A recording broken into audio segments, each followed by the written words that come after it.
March 19th, 2022. So just a quick little entry today. I really didn't get that much done. Well, I got a few things done. So I went to town and so you like the Lee Valley suspenders? Kind of cool, eh? So I went to town. I needed a few 2x4s to finish the pallets. And you want to hear something crazy?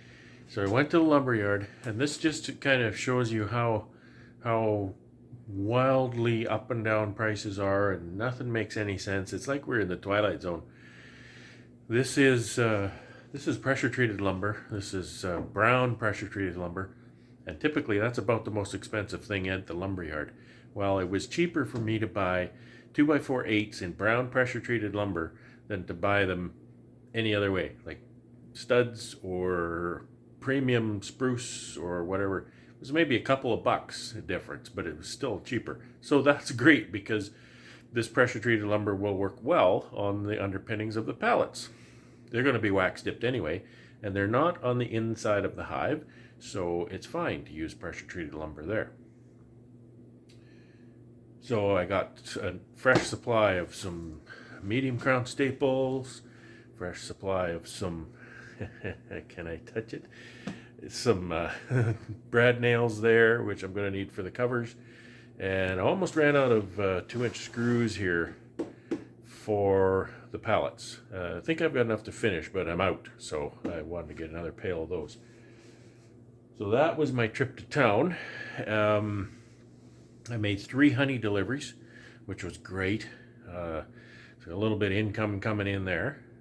Which was great. Actually, I made 4 honey deliveries because I stopped at one of my landowners on the way home and delivered the rent honey over there. And of course, I stood there talking to the guy like 2 hours. It's really nice to visit with him. He loves to visit. So that's what that was all about. I don't know that I'm going to get anything done in the shop today. I'm clean. I'm not covered in glue, so it would be nice to stay that way. Maybe I'll just set my sights on tomorrow. I've got a stack of pallets here ready to be finished off, and I only have, I think, what do I got? 6 plywood pieces cut out. Need to have the underside put on there. So hence I needed to get some 2x4s because I ran out. So that's it for the report today. Sunday, March 20, 2022. I just dropped over here to see how the apiary is doing, and look at that. Almost all the snow is gone from the area I cleared. Kind of a mud hole here. This is a bit low here in this first area.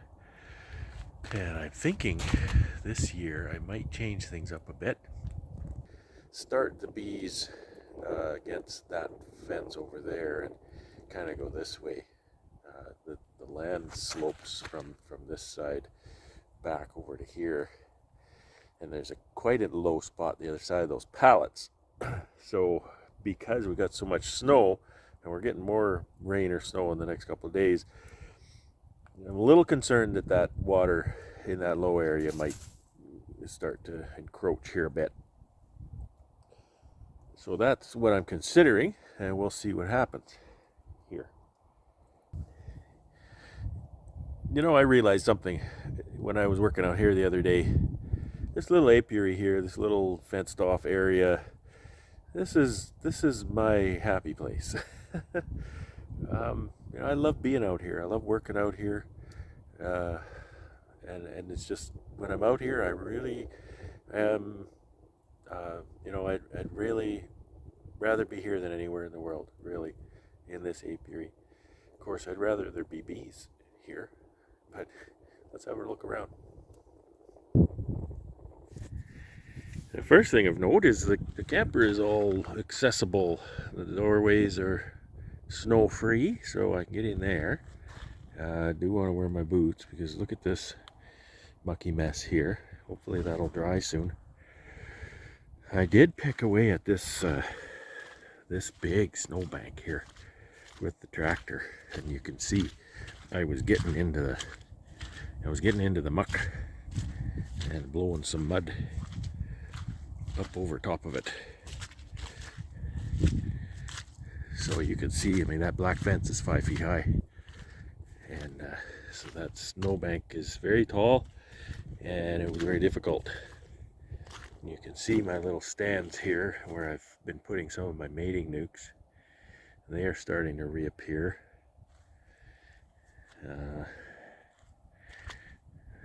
It's just a re-emergence of the world every spring, you know. So of course this is where beehives were for the last, you can kind of see where the pallets and the stands and stuff were.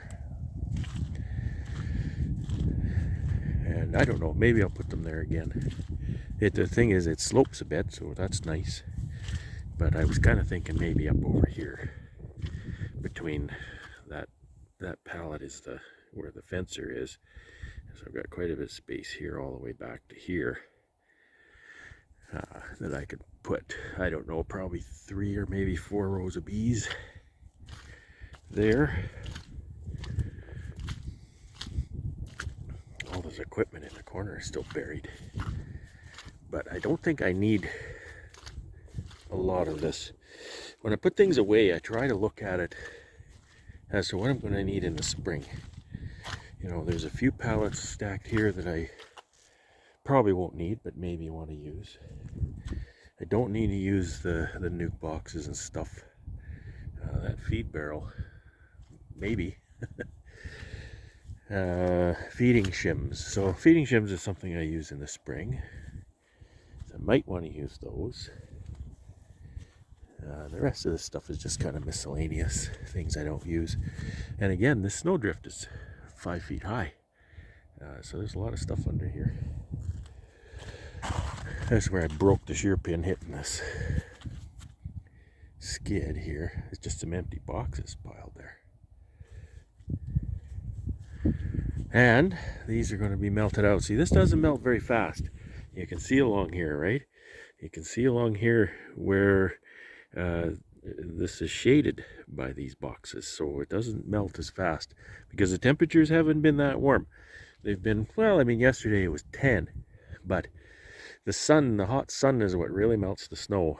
So out here where the sun gets, you know, full force, boy, it melts fast. And that area, that side, once the sun starts to hit that black fence, it melts fast, really fast over there.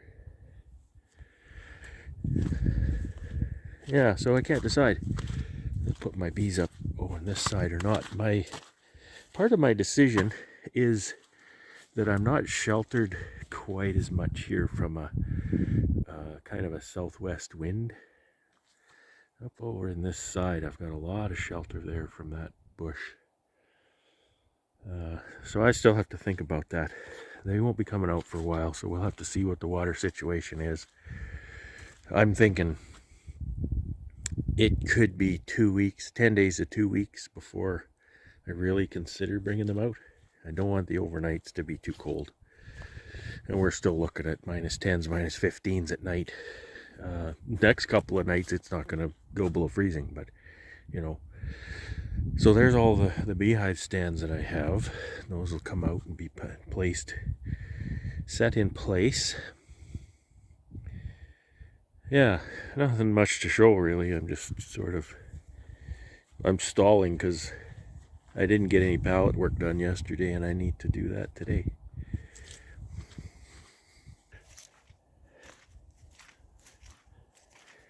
The thing about the apiary is the snow in the bush melts really slow because it's shaded. It does get that hot sun.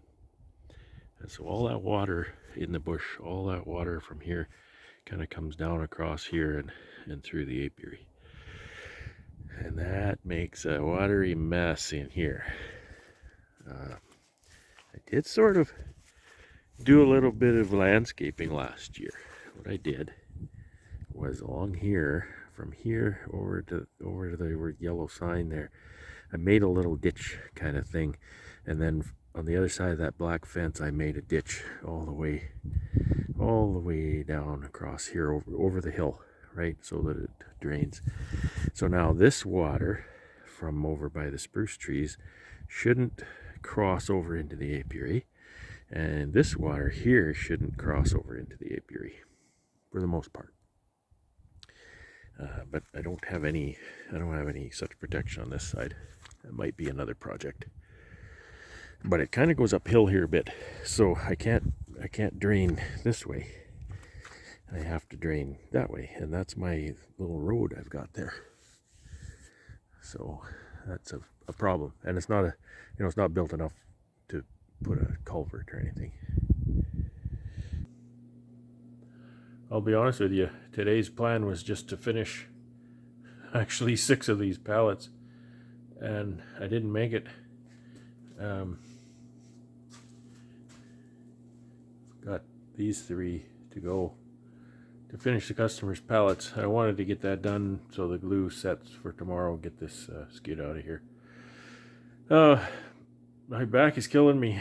I've been struggling with a wretchedly sore back kind of since I was sick in January, and that's just one of those things.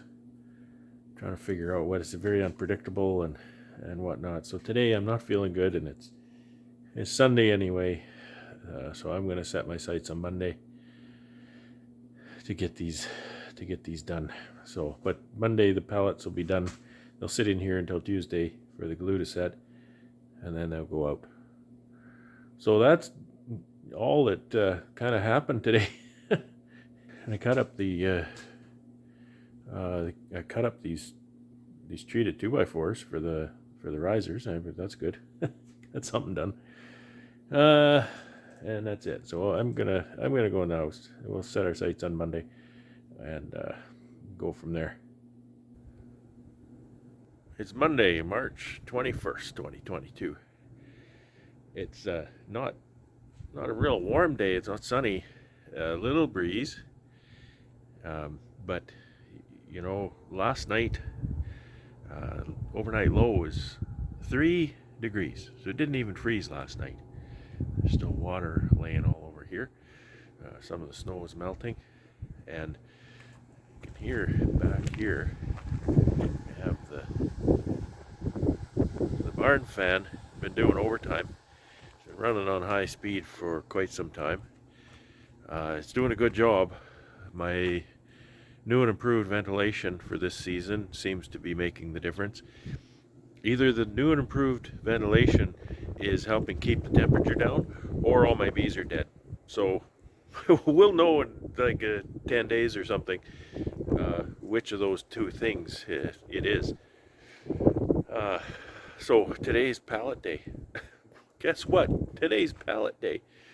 I'll let you see what's going on here. And here are 3 lonely little pallets that I just couldn't finish yesterday. My back was so sore, and I started feeling not well. I wish I would have been able to finish those, because they're to go on this skid of pallets here to finish it off and put it away. So I can get 20 on a skid and still lift them. Not by much, but I can lift them. So that's my objective, to finish those 3.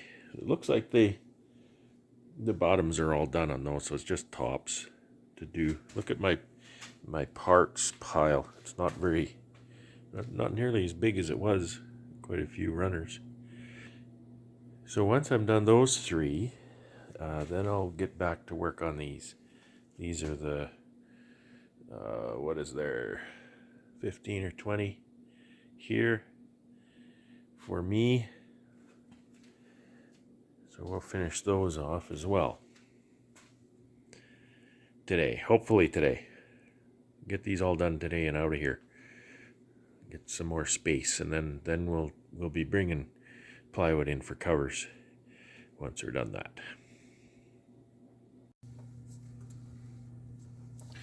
So as today's update, I just wanted to show you, currently it's 4C here, and if we go into here, and it's 10 o'clock, we go into here, we can see today's temperature. We get rid of all of these things here. We can see that even as of midnight, it was still running between 4 and 5 degrees.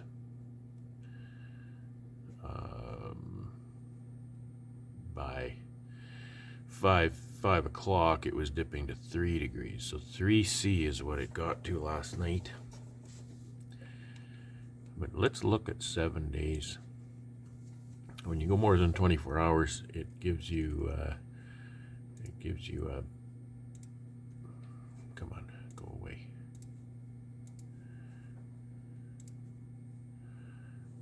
It gives you a high-low graph. So what you're looking at here is it starts over here on the 15th, just off the screen. So these were kind of, you know, lows of below 0. This is the 0 line, and this is 10. So we have lows below 0 all the way until last night. So last night's low was 3, so it didn't go below there. And then the daytime high. So this daytime high was about 5, and this one was, I think that was 14 actually. So remembering those, it'd be nice if I could superimpose 2 of these, but you know, I have to take what I can get here. It's pretty good for free. Okay, so the high temperature for the whole week, it shows just off the screen here, it shows 9 degrees. And so the temperature in the bee barn, this is the baseline. This is what the controller is trying to maintain, which is 3 degrees. And yeah, that's a little bit lower than the 4 degrees textbook, but I've had it set to 3. Usually I'll lower it in the spring so that if it has the chance to cool the barn even lower, it can, just so it can get a jump on the following day. So this is a 6 degree line, and so you can see that the temperature was climbing here on these days. Did pretty good at 5 degrees that day, but got to 7. That's 8, so that's 9 yesterday. And right now it's running 6 degrees. So it's been doing pretty good. It's been keeping the temperature down pretty good. We look at the last 24 hours. We can see the actual temperature variations. This starts at 10 a.m. at 3 degrees and then ramps up to 9. So you can see the maximum. You can't, it's just off the screen here. So it says 9 degrees as a high there at 5:30, 6 p.m. here. And then it ramped down again until this morning at 10 a.m. So it's doing good. It's cooling. It's been cooling ever since, which is nice. So I don't recall what the forecasted high for today is. So humidity in that building, if you want to look at humidity, I don't control humidity, so I don't bother myself with it, but if you want to look at it, so it ramped up yesterday noon to 72%. And then down here, this is 59. So it's been running, you know, and I've noticed throughout the season it runs, 60, 70% range. And it is what it is because I don't control it. So it is what it is. Barometric pressure.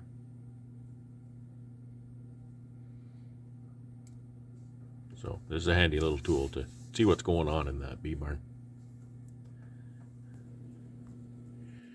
It's Tuesday, March 22nd, 2022. I finished assembling all the pallets yesterday.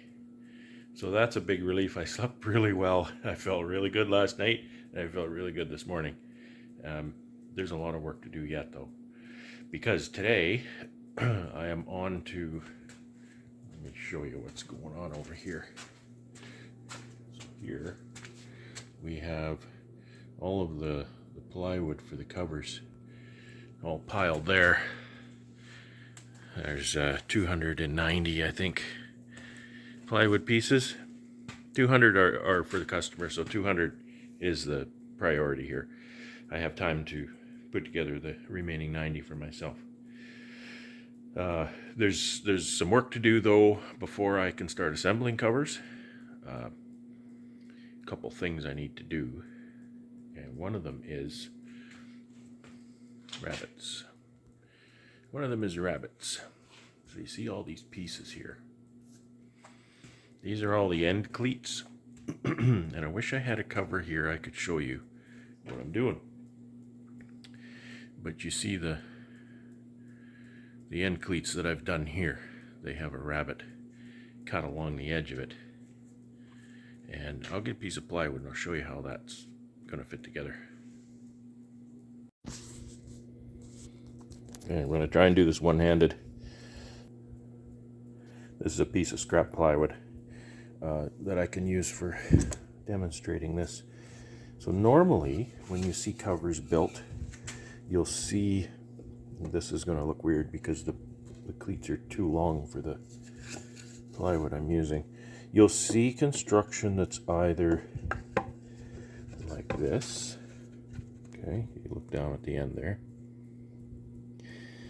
I don't like this method because that leaves a top gap here for rain to get in.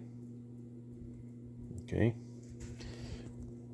Next best, I believe, is this construction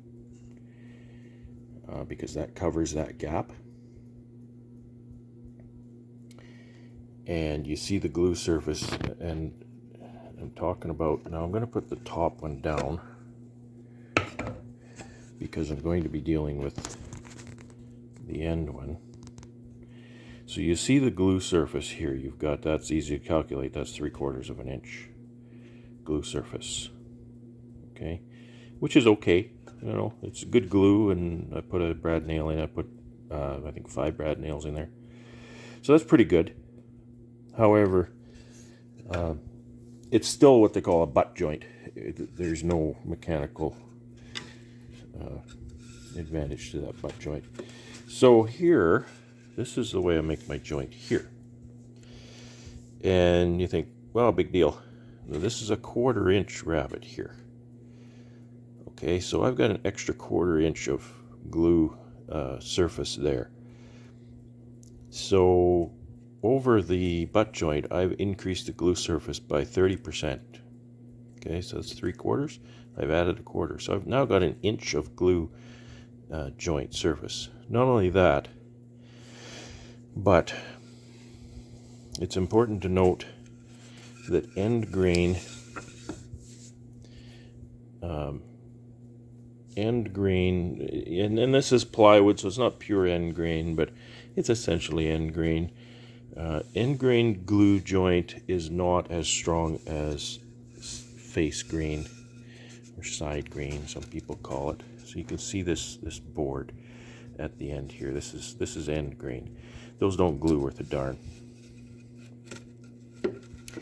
So what I've got here at the base of my rabbet here is I've got side grain, and I've got side grain here, and I've got face grain here. Face grain and side grain really the same thing. Don't differentiate those two. Okay, so this little ledge here is going to adhere extremely well to this. Okay, and not only that, but I don't have one in my hand here. Inside here, I'm trying to do this with one hand, it's really hard.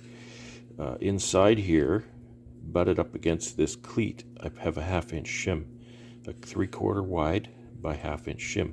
So that's more side grain support as well. So now I have 1 1/4 inches of glue surface on this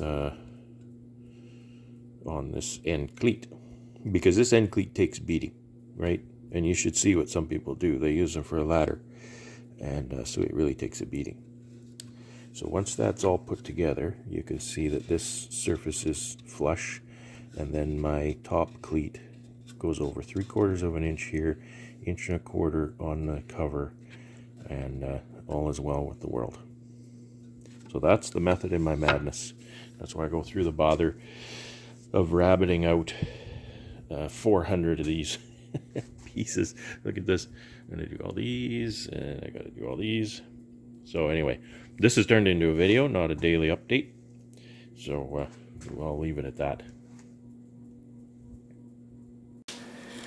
So that's what I'm doing here, and it's just 400 times through the dado blade.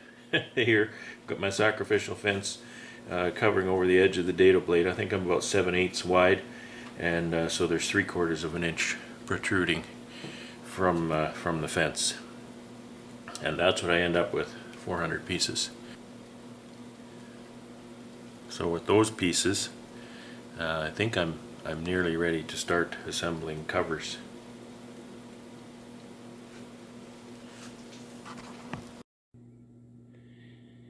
I just finished running the rabbets on these 400 end cleats here. Those are the top cleats. So, you know, that's a lot of rabbets. I got more rabbets than I can shake a stick at here. I'm tired. That's a lot of cutting. I had to empty the dust collector twice. Oh well. Hopefully we'll be on to assembling these soon. There's my my shims for under the top of the cover there, and then the plywood is behind me. So that's the next big job. March 23rd, 2022. There's not much on the docket today. There's just prepping to do these covers. Just some last minute things. And then there's the plywood pieces to kind of get out and get organized near the table saw, where I can assembly table saw / assembly table / table saw. So that's really all that's happening today. It's March 24th, 2022. Getting a late start today. And that's because I was in a meeting this morning with the Manitoba Beekeepers Association. Happened to be one of the directors. And so talking about some interesting stuff there, and I'm not complaining because the meeting didn't go as long as they often do, which is nice. But today I have to go to one of my stores to deliver product, so I'm happy about that too. So I'll get a little bit of a payday here soon. It's a small store, it's a few miles away, but I really appreciate them, and I really appreciate all of my retailers. Kitty is making a nuisance of herself here. You can hear her squeaking away. So that's what is going to start today, or be the second thing on the agenda today. Third thing is going to be just getting ready for going to the packer tomorrow. So I've got to load. Well, I have to prepare all the containers. I have to prepare the jars, etc., that I'm taking to be filled. And tomorrow morning, then I put the honey pails in the truck, put the boxes of jars in the truck, and put Kitty in the truck. She don't like that. She don't like cart ride. And then I'll be ready to go to the big city, take my honey in. So that's going to be a lot of my Friday. I might get back to wood shop. I'm just on the cusp of starting those covers, and so then I get those started and get on the way. So again, anything else interesting, I'll kind of fill you in as the day progresses. Okay, so I've got my boxes of jars, and I've got a few other containers, etc. They're ready to go in the morning. Yeah, it's all in my wood shop. It's raining outside. It's really cold today. Just show you what we got. We have 12 pails of Manitoba's most delicious honey to go.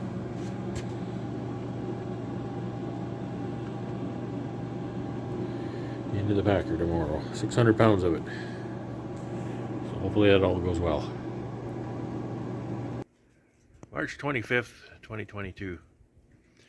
I've been really wanting to get at building these covers. There's plywood and there's shims and cleats and stuff here. The last couple of days I've been torn away, and I thought today would be a day I'd get taken away too. But I changed my plans because winter came back, and it's actually calmed down a lot. The wind has been pretty high and blustery, and I can imagine the highways are terrible. -6 right now. So that's, I mean, it's cool enough, but you know, still it's been warm enough that the highways are going to be icy. There's water here under this slop and ice and whatnot. So I'm going to play indoor games today. Get some covers started, perhaps, hopefully. It just seems to be one thing after another preventing me from getting going on that. So I'll send you a snippet here and there as that goes. So March weather, you never know. It looks like I'm actually going to get started on these covers. That's what I have to build. There's 200 plywoods there. There's more in the corner, but the 200 is the priority. So I've got my workstation set out here.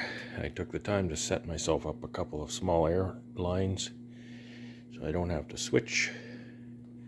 Got my nails and my staples, my stapler, my screwdriver, my screws. I've got all my different parts all laid out in order.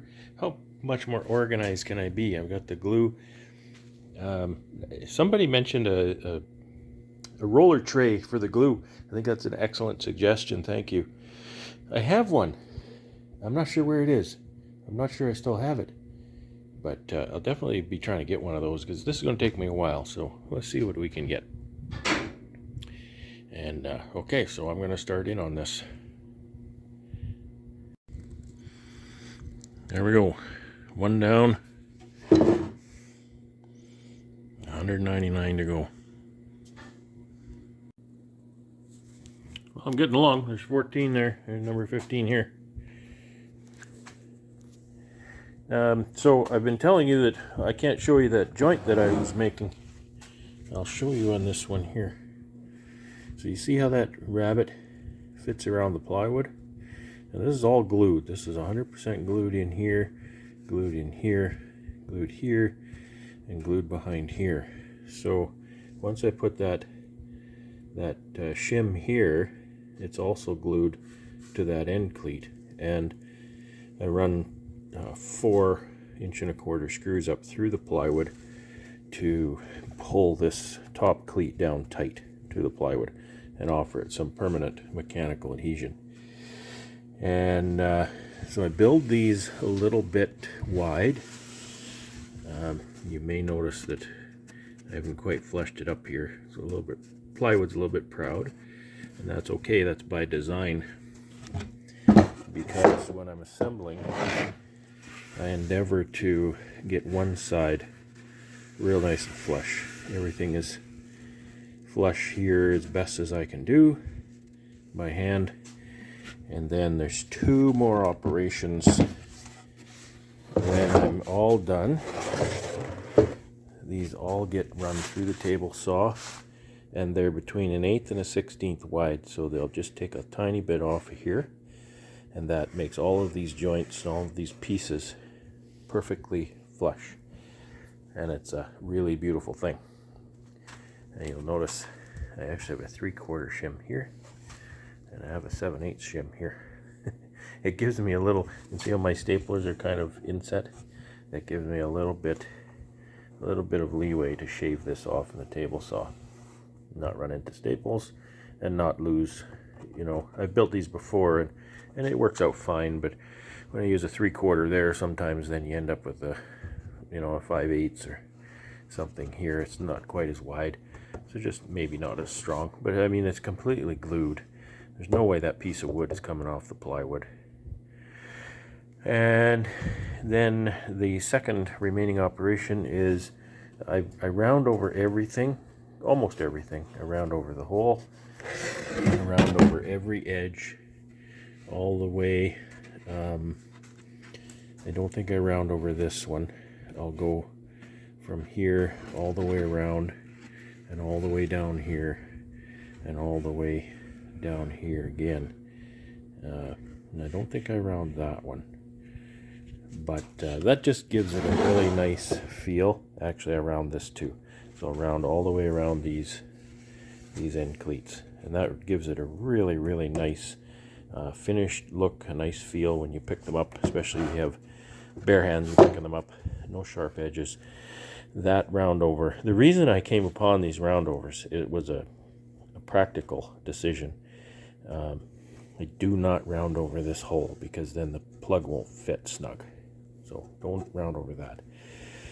And the reason is, when that runner for the pallet, grab a piece of wood here, you remember that I've chamfered the corner of that runner for the pallet, so when you set the runner down, if it kind of catches a little bit like that, it'll tend to slide down. That's the same reason I started rounding that over, just to take that sharp corner away, okay? And then so that chamfer could hit that, and between the chamfer and the small roundover, it's going to slide in there if you're not bang on 100%. So it just makes your workday a little bit faster, a little bit easier. Okay, back to work. Addendum about the roundovers. So the roundover on this little edge here also serves a purpose, and that's one of the reasons I started doing that, is that this sharp edge, same thing. When you go to set these on the beehive box, if the cover is a bit tight for any reason, then that rounded over corner right there gives you a little bit of a help to get, kind of force that down in there and slide it down over the box. Again, my first year I didn't round over those, and sometimes that was difficulty because that little edge, you don't catch that by very much, and it just will not go on there. So that's another practical reason for the roundovers.